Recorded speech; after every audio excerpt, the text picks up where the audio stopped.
పార్టీలో పలువురు నేతల తీరుపై కాంగ్రెస్ క్రమశిక్షణ కమిటీ సీరియస్ అయింది. వారికి నోటీసులు అందించింది. సుస్మిత వ్యాఖ్యలపై వివరణ ఇవ్వాలి అంటూ మంత్రి కొండా సురేఖకు క్రమశిక్షణ కమిటీ నోటీసులు ఇచ్చింది.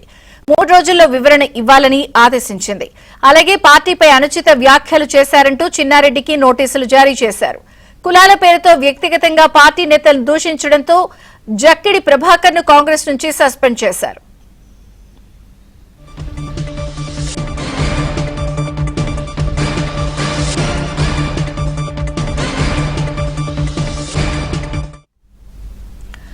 ఇక కాంగ్రెస్ పార్టీలో పలువురు నేతల తీరుపై కాంగ్రెస్ క్రమశిక్షణ కమిటీ సీరియస్ అయ్యి చర్యలకు ఉపక్రమించింది. పూర్తి అప్డేట్స్ సిద్ధార్థ్ అందిస్తారు. సిద్ధార్థ.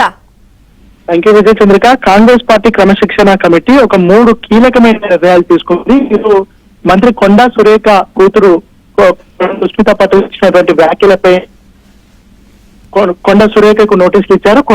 కొండా సుస్మిత పటేల్ ఈ రోజు పరకాలలో అక్కడ ఉన్నటువంటి ఎమ్మెల్యే రేవూరి ప్రకాష్ రెడ్డిపై, అదేవిధంగా సీఎం రేవంత్ రెడ్డి అనుచిత వ్యాఖ్యలు చేశారు. దీనిపై వివరణ ఇవ్వాలంటూ మంత్రి కొండా సురేఖకు క్రమశిక్షణ నోటీసులు చేసింది. 3 రోజుల్లోనే దీనికి సంబంధించినటువంటి ఆన్సర్ ఇవ్వాలని చెప్పింది. దాంతో పాటు చిన్నారెడ్డి ఇటీవల పార్టీ పైన, పార్టీ అధిష్టానం పైన పలు కీలకమైన విమర్శలు చేశారు.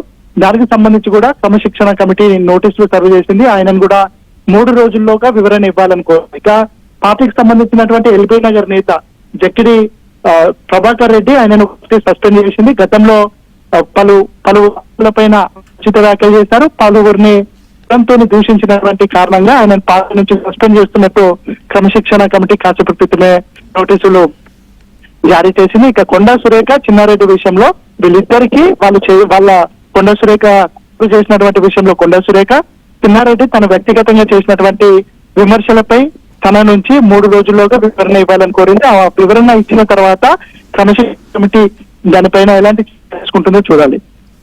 Thank you Siddhartha.